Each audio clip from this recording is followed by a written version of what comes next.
ওয়ালাইকুম আসসালাম।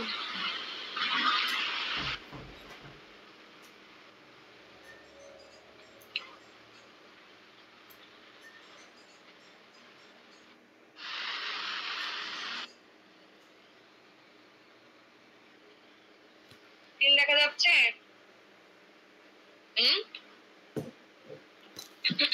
জি ম্যাম, দেখা যাচ্ছে। স্ক্রিন দেখা যাচ্ছে? দেখা যায়।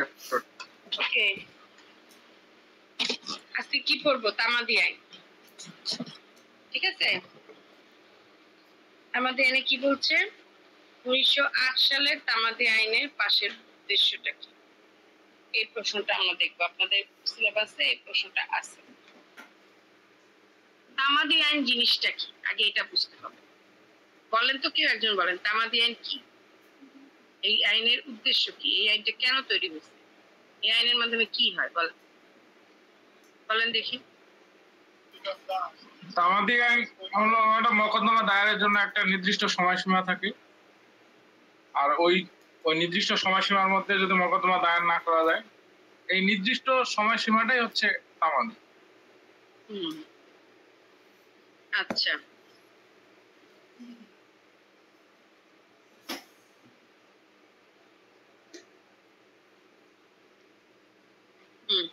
তাহলে এই তামাদি আইনের উদ্দেশ্য নিয়ে আমরা এখন আলোচনা করব।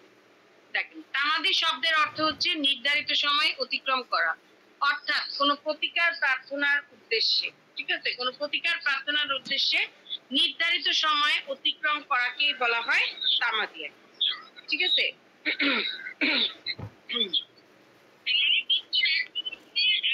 আচ্ছা, সাউন্ড সবাই একটু মিউট করেন তো, সাউন্ড আসতেছে কোথা থেকে জানেন? হ্যাঁ, ঠিক আছে। তাহলে তামাদি শব্দের অর্থ হচ্ছে নির্ধারিত সময় অতিক্রম করা। নির্ধারিত সময় মানে হচ্ছে আদালত থেকে আপনাকে একটা লিমিটেশন অর্থাৎ টাইম ব্যারিয়ার দিয়ে দেওয়া হবে, ঠিক আছে? এই টাইমের মধ্যে আপনাকে প্রতিকার প্রার্থনা করতে হবে। যদি এই টাইমের বাদ দিয়ে আপনি প্রতিকার চান, তাহলে সেই ক্ষেত্রে আপনার এই তামাদি মেয়াদ কি বন্ধ করে দেওয়া হবে, অর্থাৎ আপনার মামলাটা খারিজ করে দেওয়া হবে। এইটাই হচ্ছে তামাদি আইন, ওকে? আর তামাদি কেন আনা হয়েছে? তামাদি আইন আনানোর উদ্দেশ্যই হচ্ছে যাতে বছরের পর বছর মামলা ঝুলে না থাকে, ঠিক আছে? মানুষ যাতে সময় থাকতেই ন্যায় বিচারটা পায়, ঠিক আছে? যদি টাইম লিমিটেশন না থাকে, তাহলে দেখা যাবে যে মানুষের মৃত্যু হয়ে যাচ্ছে, অথচ সে তার প্রতিকারের জন্য সঠিক সময় আপনার কি করতে পারতেছে না, অ্যাপ্লাইও করতে পারতেছে না, এবং ন্যায় বিচারটাও সমাধান হচ্ছে না। এই কারণেই তামাদি আইনটা আনা হয়েছে। এই জায়গায় আপনার বলে দেওয়া হয়েছে যে কখন কখন আপনি মামলা দায়ের করবেন, কখন আপনি আপিল দায়ের করবেন। ইভেন আপনি যদি কোনো একটা দরখাস্ত বা অ্যাপ্লিকেশন করতে চান, সেইটার টাইম লিমিটেশনও দেওয়া হয়েছে। শুধুমাত্র যে আপনার অ্যাপ্লিকেন্ট অর্থাৎ যে মামলা করতে চায় তাকেই যে আপনার টাইম ব্যারিয়ার দেওয়া হয়েছে তামাদি আইনের বিষয়টা তা না। আদালতকেও আপনার কঠোর নির্দেশনার মাধ্যমে বলা হয়েছে যে আপনাকে এতটুকু সময়ের মধ্যে কি করতে হবে, মামলা নিষ্পত্তি করতে হবে। যেমন আমরা জানি দায়রা আদালতকে বলা হয়েছে যে 360 দিনের মধ্যে আপনার যেই ধরনের ক্রিমিনাল মামলাই হোক না কেন, 360 দিনের মধ্যে তাকে এই মামলাটা ডিসমিস করতে হবে। ঠিক তেমনি ভাবে আপনার বলা হয়েছে হচ্ছে আপনার চিফ জুডিশিয়াল ম্যাজিস্ট্রেট অর্থাৎ জুডিশিয়াল ম্যাজিস্ট্রেট যারা, ম্যাজিস্ট্রেট আদালতকে বলা হয়েছে 180 দিনের মধ্যে মামলাটা নিষ্পত্তি করতে হবে। তার মানে আমরা কি বুঝতেছি, এই তামাদি আইন আনার উদ্দেশ্যই হচ্ছে নির্ধারিত সময়ের মধ্যে যাতে আপনার অ্যাপ্লিকেন্ট যারা তারাও যাতে প্রতিকারের জন্য প্রার্থনা করতে পারে, এবং যারা হচ্ছে আপনার প্রতিকার মানে আদালত যারা তারাও যাতে সঠিক সময়ের মধ্যে মামলাটা ডিসমিস করতে পারে। এটাই হচ্ছে, বুঝতে পারছেন? এবার আসেন এই আইনের প্রকৃতিটা কি। তামাদি আইন কোনো অধিকারকে নষ্ট করে, কি কোনো অধিকারকে নষ্ট করে না, বরং প্রতিকারকে বাড়িত করে। এইটা একটা পদ্ধতিগত আইন যা মামলা, আপিল বা আবেদন দায়ের করার ক্ষেত্রে বাদী, আপিলকারী বা আবেদনকারীর বিপক্ষে ব্যবহৃত হয়, এবং এই আইনকে সঠিকভাবে পর্যালোচনা করলে এর প্রকৃতি সম্পর্কে ধারণা পাওয়া যায়। আচ্ছা, একটু বুঝাই। অনেকেরই একটা ভ্রান্ত ধারণা থাকে যে তামাদি আইন মনে হয় মানুষের অধিকারটাকে নষ্ট করে। কেন বলে? যে ওই যে একটা টাইম ব্যারিয়ার দেয়া আছে, এবং তামাদি আইনের 3 ধারা অনুযায়ী গত ক্লাসে আমরা পড়ছি, যদি নির্ধারিত সময়ের মধ্যে কেউ মামলা আপিল দরখাস্ত না করে থাকে তাহলে সেই ক্ষেত্রে কি তার মামলাটা খারিজ করে দেওয়া হয়, এবং এটার মাধ্যমে অনেকে ভাবে যে তাহলে মনে হয় অধিকারটাকে নষ্ট করে দেওয়া হচ্ছে। ঠিক আছে? এবং আরো একটা বিষয় আছে এখানে 26 ধারা এবং 28 ধারায় জবরদখল এবং হচ্ছে আপনার সুখাধিকারের একটা বিষয় আছে, যে জায়গায় বলা হয়েছে যে আপনার 20 বছর প্রাইভেট প্রপার্টির ক্ষেত্রে 20 বছর যদি কেউ নিরবিচ্ছিন্ন অর্থাৎ নিরলস ভাবে যদি একভাবে সম্পত্তি ব্যবহার করতে থাকে তাহলে সেই ক্ষেত্রে সেই সম্পত্তির উপর তার একটা অধিকার সৃষ্টি হবে। আর সরকারি প্রপার্টির ক্ষেত্রে 60 ইয়ার্স। ঠিক আছে? সো এইটার মাধ্যমে অনেকের ধারণা যে 20 বছর সে হাঁটা চলাফেরা করলো, বাস তার সম্পত্তির উপর তার অধিকার সৃষ্টি হয়ে গেল, আর আমি যে সম্পত্তিটা কিনলাম ই করলাম তাতে আমার কোনো অধিকার নাই, এরকম একটা চিন্তাধারা মানুষের মধ্যে গ্রো করে। এছাড়াও আরেকটা সবচাইতে যে বিষয়টা নিয়ে এই প্রশ্নের আসছে সেটা হচ্ছে আপনার যে 28 ধারা অনুযায়ী জবরদখল বা বিরুদ্ধ দখল জনিত যে প্রতিকারটা, এই জায়গায় বলা হয়েছে যে যদি কোনো ব্যক্তি 12 বছর অন্যের সম্পত্তিকে নিজের সম্পত্তির মতো করে দখল করে থাকে এবং আপনার যার যে মালিক, ঠিক আছে, সে যদি 12 বছরের মধ্যে কোনো অ্যাকশন না নেয় তাহলে সেই ক্ষেত্রে 12 বছর পরে অ্যাকচুয়াল ওনার তার আপনার অধিকারটাকে হারাবে, এবং এই ব্যক্তি যে জবরদখল করেছিল 12টা বছর সে তার এই সম্পত্তির উপর একটা নতুন অধিকার সৃষ্টি হয়েছে, অর্থাৎ মালিকানা সৃষ্টি হয়। এইটার কারণে অনেকের একটা মানে ধারণা সৃষ্টি হয় যে আমি সম্পত্তিটা আমার সম্পত্তি, আমি ক্রয় করছি, ক্রয় সূত্রে বা আপনার ওয়ারিশ সূত্রে যেভাবে হোক আমি মালিক, অথচ 12 বছর একজন ব্যক্তি ব্যবহার করে গেছে, তার মানে এই সম্পত্তির মালিকানা আমার শেষ হয়ে গেল। তো এই জন্য মানুষের একটা ধারণা সৃষ্টি হয় যে এই তামাদি আইন মনে হয় অধিকারটাকে নষ্ট করে, কিন্তু বিষয়টা তা না। তামাদি আইন অধিকারটা নষ্ট করে না, বরং প্রতিকারকে বাড়িতে করে। কেন বললাম? দেখেন, আপনার যদি আপনার সম্পত্তির উপর মায়া থাকে তাহলে 12 বছর কিন্তু কম সময় না। 12 বছর কি কম সময়? কম সময় না। তাহলে আপনি 12 বছরের মধ্যে কেন কোনো অ্যাকশন নেন নাই? প্রথম প্রশ্ন, কেন আপনি 12 বছরের মধ্যে কোনো অ্যাকশন নেন? ঠিক কি না বলেন? আপনার 12 বছরের মধ্যে অ্যাকশন নেওয়া উচিত ছিল না? অবশ্যই অবশ্যই ছিল। আপনি নেন নাই কেন? আপনি নেন নাই কেন? আপনি 12 বছর তাকে তার মতো করে সম্পত্তি ব্যবহার করতে দিচ্ছেন। আপনাকে তো অপশন দিয়েই রাখছিল, আদালত থেকে তো আপনাকে অপশন দেওয়াই ছিল, আইনে তো বলাই ছিল যে 12 বছরের মধ্যে যা করার করতে। আপনি 12 বছর সেই সম্পত্তিটা ফেলে রাখছেন, আরেকজন সেটা দখল করছে, আপনি জানেনও, আপনি জেনে শুনে কোনো প্রতিকার নেন নাই, তাহলে সেই ক্ষেত্রে সে কেন আপনাকে এই করবে? 2 মিনিট প্লিজ। হ্যাঁ বলো। ক্লাস দিচ্ছি, ক্লাস দিচ্ছি, আমি এখন ক্লাস নিচ্ছি, পরে কথা বলবো।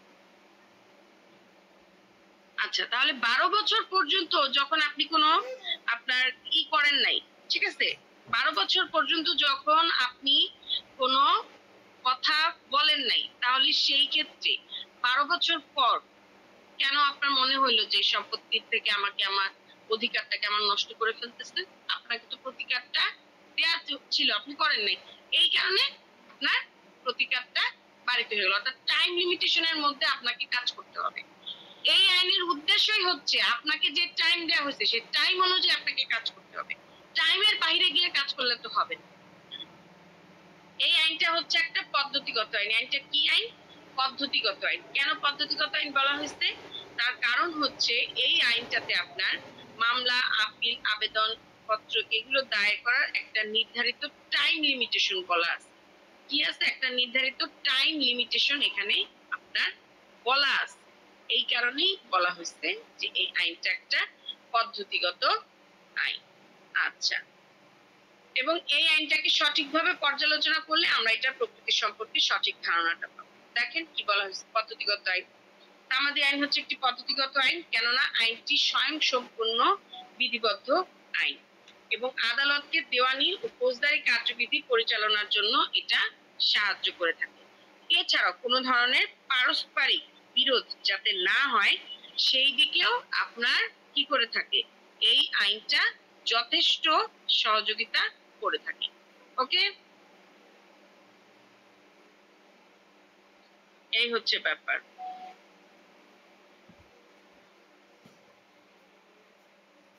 আচ্ছা, গেল।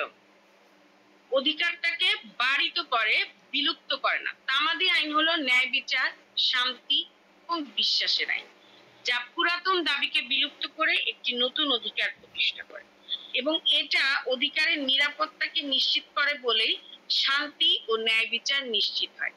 এই আইনটি একটি সময়সীমা নির্দিষ্ট করে দেয়, যেই সময়ের মধ্যে মোকদ্দমার কার্যপ্রণালী আরম্ভ করতে হবে, যা কোনো অধিকারকে বাড়িত করে না, তবে আইন অনুসরণ করে যাতে প্রতিকারটা পাওয়া যায় এবং সেই প্রতিকার আদায়ের পথে যাতে কোনো বাধার সৃষ্টি না হয়, এই জন্যই মূলত এই আইনটার সৃষ্টি। বুঝা গেছে? তার মানে এই আইনের মূল উদ্দেশ্য হচ্ছে ন্যায় বিচার প্রতিষ্ঠা করা, এবং সেটা শান্তি ও বিশ্বাসের মাধ্যমে। ঠিক আছে? এবং আপনার এই আইনটা আপনার যে পদ্ধতিগত বলা হয়েছে, পদ্ধতিগুলো বলা হয়েছে, অর্থাৎ যে নির্দিষ্ট সময়সীমার কথা বলা হয়েছে, এই নির্দিষ্ট সময়সীমার মধ্যে মোকদ্দমার কার্যপ্রণালী যাতে সে আরম্ভ করতে পারে, এই জিনিসটাই আরম্ভ করতে পারে, এই জিনিসটাই সে এই জায়গায় যথেষ্টভাবে বলছে। বুঝতে পারছেন? এই হচ্ছে ব্যাপার। ক্লিয়ার বিষয়টা? অর্থাৎ টাইম লিমিটেশনের বাহিরে গিয়ে যাতে আপনি কোনো কাজ করতে না পারেন। ঠিক আছে? এখন মনে করেন 30 দিন, হ্যাঁ 30 দিনের কথা বলা আছে যে আপিল করতে হবে, বলা আছে 30 দিন যে আপনাকে 30 দিনের মধ্যে আপিল করতে হবে। এখন আপনি বাদী হয়ে আপনি 30 দিনের মধ্যে আপিল করলেন, ঠিক আছে? এখন 30 দিনের মধ্যে আপনি আপিল করেন নাই, তাহলে আপনি যদি 30 দিনের পর যায়, অর্থাৎ 40 দিনের মাথায় গিয়ে যদি আপনি আপিল করতে চান এবং আদালত যদি সেটা গ্রহণও করে ফেলে, তাহলে সেক্ষেত্রে বিবাদীর সাথে এটা একটা নাইনসাফি হয়ে গেল না? বলেন দেখি, হইল কি না? হ্যাঁ,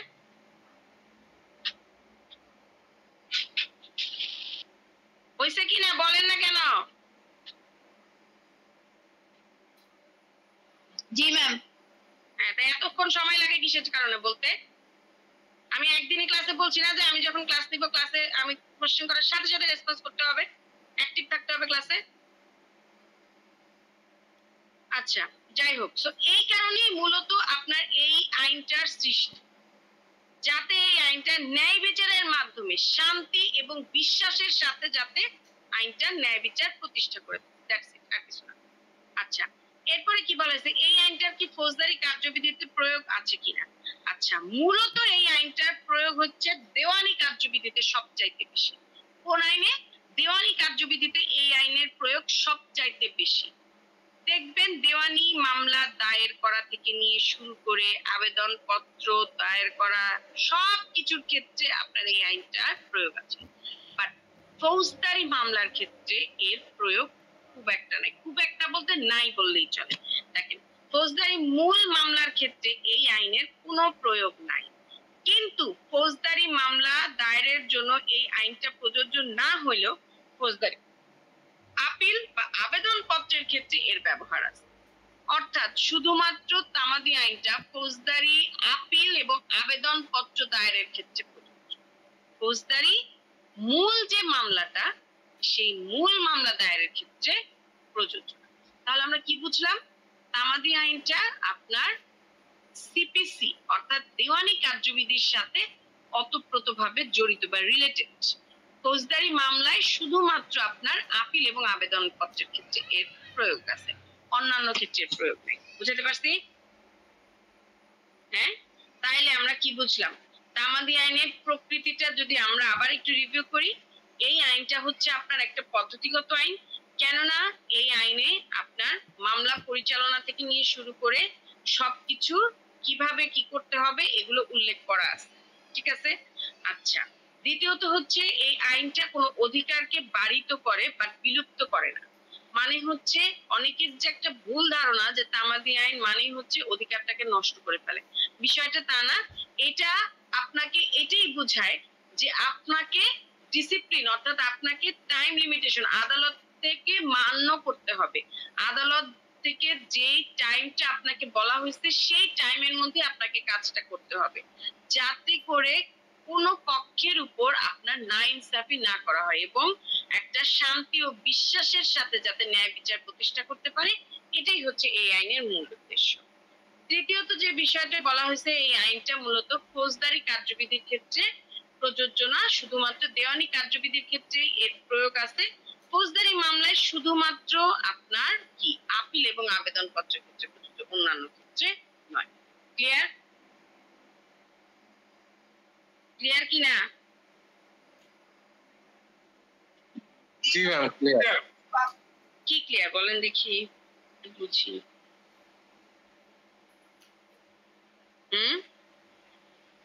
ম্যাডাম,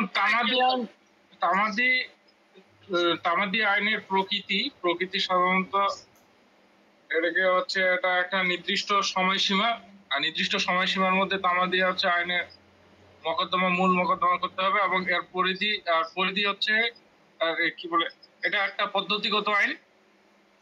তামাদি আইন হচ্ছে একটা পদ্ধতিগত আইন, আর এটা হচ্ছে ফৌজদারি ক্ষেত্রে সাধারণত প্রযোজ্য নয়।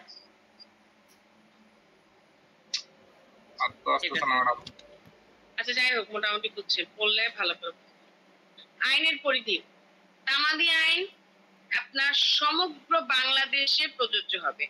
ধারা 3 অনুসারে এখানে বলা হয়েছে মামলা, আপিল, দরখাস্ত দায়ের এবং দাখিলের জন্য যে এই আইনটা ব্যবহার করা হয়ে থাকে, তবে 29 ধারা মতে নিম্নলিখিত ক্ষেত্রে এই আইনটা প্রযোজ্য। আচ্ছা, পরিধি মানেটা কি আগে এটা বুঝতে হবে।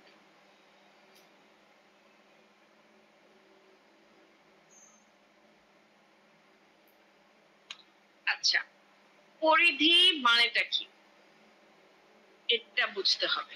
সীমাবদ্ধতা, অর্থাৎ একটা ব্যারিয়ার।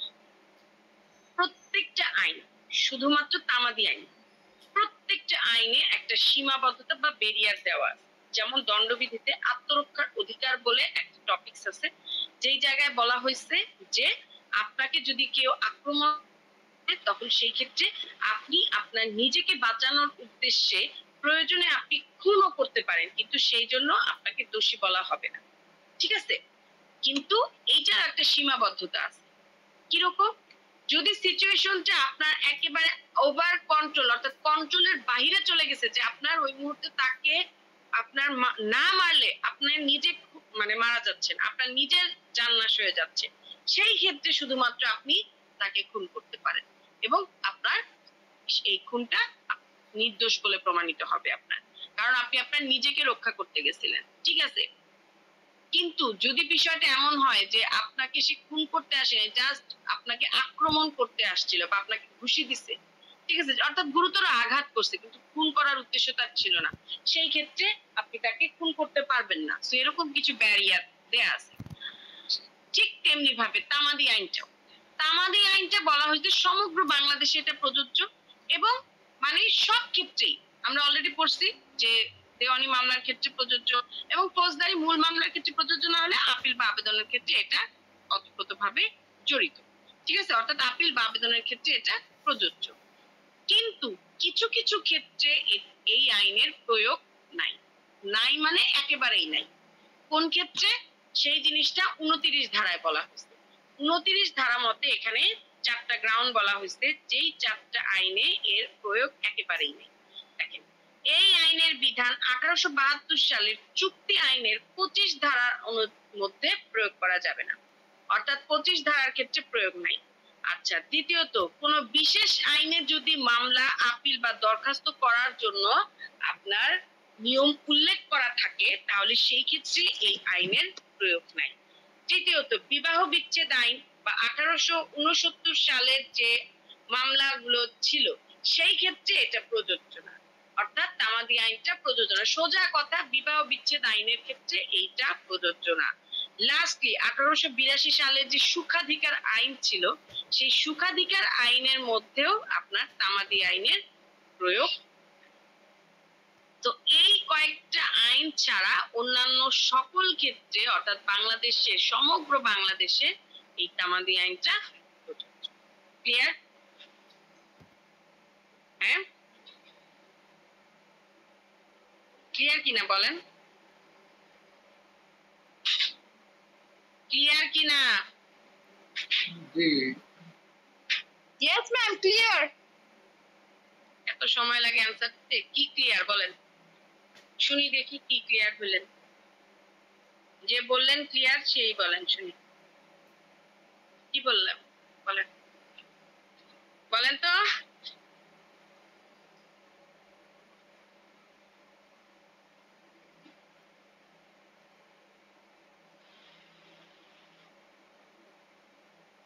কাজী রিমা বলেন দেখি কি বুঝলেন? হ্যাঁ, কাজী রিমা বলেন। ম্যাম আমি তো first year student ma'am, just second year ক্লাসটা এমনিতে করা হয়। রিমা ফাইনাল ইয়ারের স্টুডেন্ট না ম্যাম, সে রেকর্ড করে আর কি আমাদের ক্লাসটা। আফরিন সুলতানা, আফরিন সুলতানা খবর নাই। শাহনাজ পারভিন,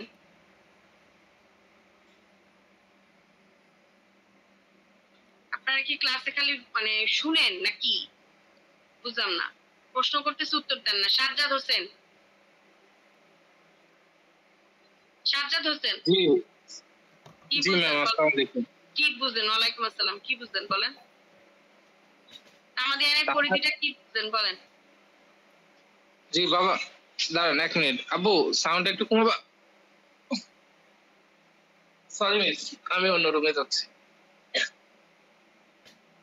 আমাদের আইন মূলত মামলা দায়েরের ক্ষেত্রে টাইমটা নির্দিষ্ট করে। হুম, আর এটি একটি পদ্ধতিগত আইন। এই আইনের মধ্যে মানে একটা মামলা পরিচালনার ক্ষেত্রে যাবতীয় বিষয় এখানে বর্ণিত আছে। হুম। আর হচ্ছে এর পরিধি বা সমগ্র বাংলাদেশ। 3 ধারা অনুসারে আপিল কিংবা দরখাস্ত দায়ের বা দাখিলের ক্ষেত্রে এই আইন ব্যবহৃত হবে। হুম। আর কি অর্থাৎ জিজ্ঞেস অর্থাৎ তামাদি আইনটা হচ্ছে আপনার কি সমগ্র বাংলাদেশেই প্রযোজ্য, কিন্তু কিছু কিছু আইনের ক্ষেত্রে এটার প্রয়োগ নাই। এটাই হচ্ছে এই আইনের মূল সীমাবদ্ধতা, আর কিছুই না। এবার আসি তামাদি আইনের উদ্দেশ্য কি, তামাদি আইনটা কেন প্রতিষ্ঠিত হয়েছে, এর উদ্দেশ্যটা কি? তামাদি আইনের মূল উদ্দেশ্য হচ্ছে অধিকারকে প্রতিষ্ঠা করা, তবে তা বিলুপ্ত করা নয়। ঠিক আছে, দেখেন নিম্নলিখিত উদ্দেশ্যে তামাদি আইন প্রতিষ্ঠিত হয়েছে। বিদ্যমান অধিকার প্রয়োগ বা আইনের আশ্রয় প্রদানের উদ্দেশ্য হলো যে অধিকার বিদ্যমান রয়েছে তা প্রয়োগ করার জন্য যে সময়ের মেয়াদ নির্ধারণ করা হয়েছে সেই সময়ের মধ্যে আইনের আশ্রয় নেওয়া যাবে তা নির্দেশ করা। সহায়তা প্রদান বা শান্তি প্রতিষ্ঠা। এই আইন না থাকলে মামলা কোনোদিনই শেষ হতো না, কিন্তু মানুষ যেহেতু মরণশীল তাই তার অধিকার প্রতিষ্ঠার লক্ষ্যে এই আইনের সৃষ্টি। আচ্ছা, কি বললাম দেখেন, এই আইনটার উদ্দেশ্যটা কি? উদ্দেশ্য হচ্ছে অধিকার যে বিদ্যমান আছে সেটা প্রয়োগ করার জন্য একটা নির্দিষ্ট সময়সীমা নির্ধারিত হবে। এই নির্ধারিত সময়ের মধ্যেই আপনাকে আইনের আশ্রয় নিতে হবে, সময় পার করে আপনি আশ্রয় নিতে পারবেন না। দ্বিতীয়ত কি বলছে, মানুষ মাত্রই মরণশীল। এখন টাইম লিমিটেশন যদি না থাকতো তাহলে সেই ক্ষেত্রে কি অধিকার প্রতিষ্ঠা যাও অধিকার প্রতিষ্ঠার লক্ষ্যে এই আইনটার সৃষ্টি। এখন আইন যদি সৃষ্টি না হয় তাহলে সেই ক্ষেত্রে সেটা আর হতো না। যেটা পড়ে আছে এটাই ভালো। আচ্ছা, গেল। এরপরে কি বলা হয়েছে? এরপরে বলা হয়েছে দীর্ঘকাল পর মামলায় জড়িয়ে পড়ার একটা আশঙ্কা থেকে যেত। অর্থাৎ মামলার মেয়াদকাল যেটা, এই মেয়াদকাল সম্পর্কে যদি নির্ধারিত বিধান না থাকতো তাহলে দীর্ঘকাল পরেও এই মামলার সাথে জড়িয়ে যাওয়ার একটা বিধান থেকে যাইতো, যেটা নিশ্চয় আদালতের জন্য ভালো হইতো না এবং যে প্রতিকার দাবি করতেছে তার জন্য ভালো হইতো না। এবং এই আইনের উদ্দেশ্য হচ্ছে প্রতারণামূলক কার্যক্রম প্রতিরোধ করা। অর্থাৎ কেউ যাতে প্রতারণা না করে, সেই প্রতারণাটা না করার জন্য, প্রতারণাটাকে আটকানোর উদ্দেশ্য নিয়ে আপনার এটা ওইদিকে। আচ্ছা, এরপর কি বলা হয়েছে? এরপর বলা হয়েছে যে তামাদি আইনের মামলা, এই যে দেখেন মামলার যে জটিলতাগুলা, এই জটিলতাও আপনার দূর করার লক্ষ্যে এই আইনটা যথেষ্ট সহযোগিতা করে থাকে। এবং এই আইনের মাধ্যমে মামলা, আপিল বা দরখাস্ত দায়ের করার নির্দিষ্ট সময়সীমা একত্রীকরণ ও সংশোধন করা হয়েছে। এই হচ্ছে বিষয়টা। ক্লিয়ার? আচ্ছা, তার মানে আমরা কি বুঝলাম? সর্বসাকুল্যে একটাই কথা, যে তামাদি আইন কখনো কোনো উদ্দেশ্য বা প্রতিকারকে বারিত করে। এর উদ্দেশ্য হচ্ছে প্রতিকারকে বারিত করা, অভিযোগের কারণ সৃষ্টি করা নয়। ওকে, আচ্ছা। দ্য লিমিটেশন অ্যাক্ট 1908 আইনের প্রণয়নের প্রেক্ষাপট আছে। প্রেক্ষাপট মানে হচ্ছে ইতিহাস। এই আইনটা কোত্থেকে আসলো? এই যে এতক্ষণ ধরে আমি এই আইন সম্পর্কে আপনাদেরকে বলতেছি যে তামাদি আইন আপনার অধিকারকে নষ্ট করে না, ঠিক আছে, প্রতিকারকে বারিত করে না। তারপরে হচ্ছে আপনার এই যে বললাম যে তামাদি আইন আপনার টাইম লিমিটেশন গুলাকে ঠিক রাখে যাতে মামলা ন্যায় বিচারের সাথে প্রতিষ্ঠা করা যায়। এই যে এত এত বিষয় যে আমি বলতেছি, এই আইনটার উৎপত্তি কোত্থেকে, এই আইনটার ইতিহাসটা কোত্থেকে, এই জিনিসটা আগে আমাদেরকে জানতে হবে। আচ্ছা, এইটা সম্পর্কে এই যে এখন আমি বলবো যে তামাদি আইন বা দ্য লিমিটেশন অ্যাক্ট 1908 আইনের প্রেক্ষাপটটা কি। আচ্ছা, 2 মিনিট।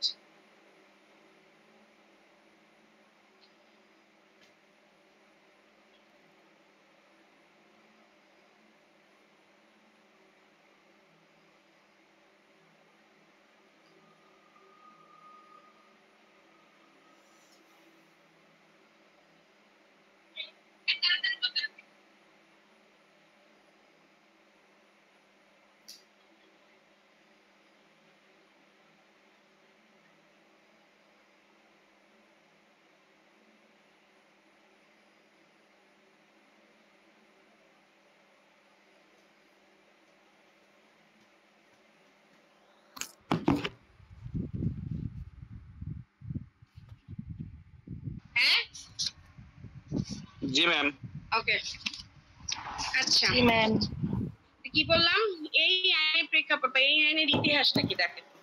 সর্বপ্রথম ব্রিটিশ ভারতে 1793 সাল, ভালো করে দেখেন, 1793 সাল থেকে সময়ে সময়ে বিভিন্ন রেগুলেশন প্রণয়নের মাধ্যমে মোকদ্দমা দায়েরের তামাদি মেয়াদ নির্ধারিত করা হয়।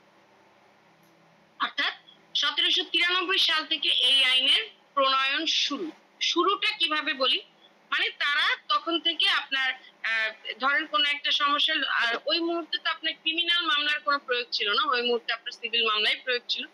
যদি মনে করেন যে ক্রিমিনাল কোনো মেটার থাকতো, তাহলে সেই ক্ষেত্রে আপনার ওইখানকার যে আপনার ব্রিটিশ যে রাজা রাজপুত তাদের মাধ্যমে এটা সমাধান হয়ে যায়, বুঝছেন?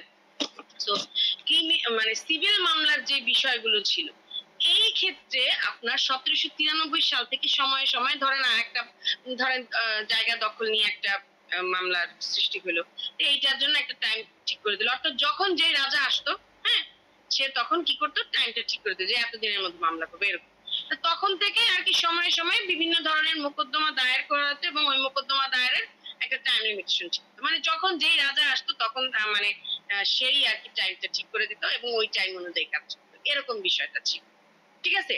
এবং পরে এরকম ভাবে চলতে চলতে 1859 সাল পর্যন্ত মানে কোনো নির্দিষ্ট তামাদি আইন ছিল না। মানে যখন যেই রাজা আসতো, হ্যাঁ, বা যখন যেই মামলার উদ্ভব হইতো, তাৎক্ষণিকভাবে তারা একটা টাইম ঠিক করে আর কি অ্যানাউন্স করতো যে এত টাইমের মধ্যে মামলা করতে হবে এবং মামলা নিষ্পত্তি করতে হবে, এরকম ছিল আর কি বিষয়টা। পরে 1859 সালের পূর্বে ভারতীয় আদালতগুলোকে 2 ধরনের তামাদি আইন গ্রহণ এবং ব্যবহার করতেছে, ঠিক আছে। আচ্ছা, এবং পরে কি হলো, এই সর্বপ্রথম অর্থাৎ 1859 সালের আগ পর্যন্ত কোনো তামাদি আইন ছিল না, বিভিন্ন সময়ে সময়ে তারা এটা ব্যবহার করত। পরে সর্বপ্রথম 1859 সালে 14 নাম্বার আইন নামে আপনার তামাদি আইন মেয়াদ নিয়ে একটা আইন প্রণয়ন করা হয় এবং সেই আইনেও আপনার যে আহামরি সবকিছু ছিল, ঠিক আছে, যেমন আবেদন পত্র বলেন, তারপরে হচ্ছে আপনার এই দরখাস্ত কি বলে যে মামলা দায়ের করার সময়সীমা, তারপরে হচ্ছে এই মামলা তো শেষ নাই, সিভিল মামলা হলো বিভিন্ন ধরনের মামলা আছে, সব মামলার টাইম লিমিটেশন ওই জায়গায় ছিল না। কিছু কিছু বিষয় নিয়েই তারা 14 নাম্বার আইন নামে একটা আইন প্রণয়ন করে, তামাদি আইন, এবং ওই আইনটা পরবর্তীতে 1862 সালে কার্যকর হয়। দেখেন 1859 সালে সর্বপ্রথম প্রণয়ন হয়, মানে সীমিত সংখ্যক কিছু টাইম নিয়ে লিমিটেশন নিয়ে এই লিমিটেশন আইনটা প্রণয়ন হয়, কিন্তু কার্যকারিতা পায় 1862 সালে। পরবর্তীতে এই যে 1859 সালের তামাদি আইন, এটার পরিবর্তে 1871 সালে নতুন করে একটা তামাদি আইন প্রবর্তন হয়। কেন বলছে? কারণ ওই যে বললাম না যে মানে এই সময়টাতে খুব একটা যে আপনার কার্যকারিতা ছিল বা এই আইনের বা খুব যে সব মানে মামলা মোকদ্দমার যে একটা টাইম লিমিটেশন ছিল, বিষয়টা কিন্তু তা ছিল না। এই সময় আপনার কিছু কিছু লিমিটেড কিছু বিষয়ের আপনার টাইম লিমিটেশন ছিল। পরে আস্তে আস্তে আস্তে আস্তে আপনার কি করা হয়েছে, টাইম লিমিটেশন গুলো বাড়ানো হয়েছে, এটাই। এবং 1871 সালে ফাইনালি একটা আইন প্রবর্তন করা হয়েছিল। এবং 1871 সালের এই তামাদি আইনে সরকার কর্তৃক যে কোনো মোকদ্দমা দায়েরের সময়সীমা দেয়া হয় 60 বছর। ওই যে আপনার 26 ধারা, হ্যাঁ, ওই 26 ধারা অনুযায়ী বলা হয়েছে যে সরকারের বিরুদ্ধে যদি কেউ মামলা দায়ের করতে চায় তাহলে 60 বছরের মধ্যে, অর্থাৎ 60 বছর পূর্ণ হইতে হবে, ঠিক আছে। আর 1871 সালের এটাই পরবর্তীতে 1877 সালে তামাদি আইন বলে প্রবর্তন করা হয়, ঠিক আছে। অর্থাৎ এই যে 1871 সালের তামাদি আইনটা, এই আইনটাই পরে 1877 সালে আবার নতুন করে বেশ কিছু মামলা মোকদ্দমার টাইম লিমিটেশন যুক্ত করে, অর্থাৎ আপিল, মামলা, দরখাস্ত, ডিক্রি জারি, হ্যাঁ, এরকম অনেক কিছু নতুন করে অ্যাড করে প্রবর্তন করা হয়। এবং বললেও যে জিনিসটা ছিল মামলা, আপিল এবং আবেদনপত্র এগুলোর আলাদা আলাদা কোনো ছিল না, আপনার ক্লারিফিকেশন ছিল না। এখন যেমন আমরা তামাদি আইনটাতে আমরা যে অনুচ্ছেদগুলো আমরা ভাগ করে নিয়ে আসতে পারি, অনুচ্ছেদ আপনারা পড়েন না এই জন্য বুঝতেছেন না, ওই অনুচ্ছেদ গুলাতে দেখবেন আপনারা ভাগ ভাগ করে দেওয়া আছে। মামলা করার টাইম লিমিটেশন একসাথে দেওয়া, তারপরে হচ্ছে আপনার আবেদনপত্র, কোন ধরনের আবেদনের ক্ষেত্রে আপনি কতদিনের মধ্যে মামলা করবেন সেটা মানে দরখাস্ত করবেন সেটা বলা আছে। তারপরে হচ্ছে আপনার এই আপিল করার ক্ষেত্রে কোন কোন কোন আপিলের ক্ষেত্রে আপনি মানে দায়ের আদালতে কতদিনের মধ্যে করবেন, তারপরে হচ্ছে জেলা জজ আদালতে কতদিনের মধ্যে, হাইকোর্টে কতদিনের মধ্যে করবেন, এই জিনিসগুলো আলাদা আলাদা করে দেওয়া আছে। যে জিনিসটা আপনার 1871 সালের পরেও যে 1877 সালের আইনটা আসলো সেই আইনেও ছিল না। পরবর্তী লাস্টলি এই সবগুলোকে একত্রীকরণ করা হয়েছে এবং বেশ কিছু জিনিস সংশোধন করা হয়েছে, নতুন করে যুক্ত করা হয়েছে, হ্যাঁ, যুক্ত করে 1908 সালে ফাইনাল তামাদি আইন প্রণয়ন হয়। এবং এই 1908 সালের ফাইনাল তামাদি আইনটাই আপনার বর্তমানে আমরা ব্যবহার করতেছি, যেটা আপনার সর্বশেষ 1909 সালের 1 জানুয়ারি কার্যকর হয়। এবং এই জায়গায় আপনার সামান্য কিছু পরিবর্তন করে বর্তমানে এটা আমাদের সমগ্র বাংলাদেশে প্রযোজ্য। তাহলে দেখেন এই আইনটার শুরু কবে থেকে? 1793 থেকে শুরু হয়েছে। 1793 থেকে শুরু হয়েছে, যখন নাকি ব্রিটিশ আমল ছিল, যেখানে আপনার সাময়িক কিছু বিষয় নিয়ে নিয়ে যুক্ত করা হতো। সেই জিনিসটা কালক্রমে গেল 1859 সালে। 1859 সালেও আপনার পূর্ব ভারতীয়রা কি করে একটা সীমিত আকারে কিছু মামলা মোকদ্দমা টাইম লিমিটেশন দিয়ে আইনটা বের করে, যেটা নাকি 1865 সালে কার্যকারিতা পায়। কিন্তু তারপরও সেই জায়গায় অনেক কিছু যুক্ত করা ছিল না, যেটা নাকি 1871 সালে আবার নতুন করে প্রবর্তন হয়। এবং 1871 সালের এই আইনটাই আপনার সর্বশেষ, অর্থাৎ 1877 সালে বের করে নিয়ে আসে। 1877 সালে বের করার পরেও দেখা যায়, মানে প্রবর্তন করার পরেও দেখা যায় যে এখানে মানে টাইম লিমিটেশন সব ঠিক করা হয়েছে, কিন্তু এগুলোকে একত্রিতকরণ করা হয়নি। অর্থাৎ মামলা, আপিল, দরখাস্ত এগুলোর আলাদা আলাদা করে এগুলোকে লিস্ট করা হয়নি, একত্রীকরণ হয়নি। যার কারণে আপনার আদালতের জন্য এটা ফলো করা যেমন কষ্টকর হয়ে যাচ্ছিল, ঠিক তেমনি ভাবে সাধারণ জনগণ, অর্থাৎ যারা মামলা বা প্রতিকারের জন্য দাবি করতো তাদের জন্য প্রবলেম হয়ে যাচ্ছিল। তো এই জন্য লাস্টলি 1908 সালে এই আইনটা সবকিছু একত্রীকরণ করে বের করা হয়েছে। এবং সর্বশেষ আমাদের বাংলাদেশে সামান্য কিছু পরিবর্তন করে 1909 সালের 1 জানুয়ারি এই আইনটা কার্যকর। এবং তখন থেকে আজ পর্যন্ত এই আইনটা সমানভাবে কার্যকারিতা পাচ্ছে। বুঝাতে পারছি? বুঝছেন? হ্যাঁ, জি ম্যাডাম, বুঝছি। তাহলে আজকের ক্লাস নিয়ে কার কোনো সমস্যা আছে? আজকে তাহলে আমরা তামাদি আইন জিনিসটা কি, তামাদি আইন কোত্থেকে আসলো, অর্থাৎ এটার ইতিহাস, এটার উদ্দেশ্য কি, এটার প্রকৃতি কি, সীমাবদ্ধতা বা পরিধি কতটুকু, এই সব কিছু নিয়ে আলোচনা করছি। আশা করি আপনাদের কোনো সমস্যা নেই। সমস্যা আছে? না ম্যাডাম, এটা প্রশ্নের একটু পিডিএফটা পাইলে ভালো হতো, বা লিখার একটু যদি চান্স পাওয়া যেত উত্তরগুলো আপনার। এই জিনিসগুলো রায়হান আহমেদের সাথে কথা বলবেন, উনি আপনাদের গাইড করবেন, কোনো সমস্যা নেই। আচ্ছা ঠিক আছে, যদি কোনো সমস্যা না থেকে থাকে তাহলে আমি ক্লাসটা লিভ নিচ্ছি। ইনশাল্লাহ আগামী কবে, সোমবারে আপনাদের সাথে আবার দেখা হবে। বুধবার। ও সরি, বুধবার। এতগুলা ক্লাস থাকে আমার মনেও থাকে না কখন ক্লাস। আচ্ছা ঠিক আছে, আল্লাহ হাফেজ। ধন্যবাদ ম্যাম।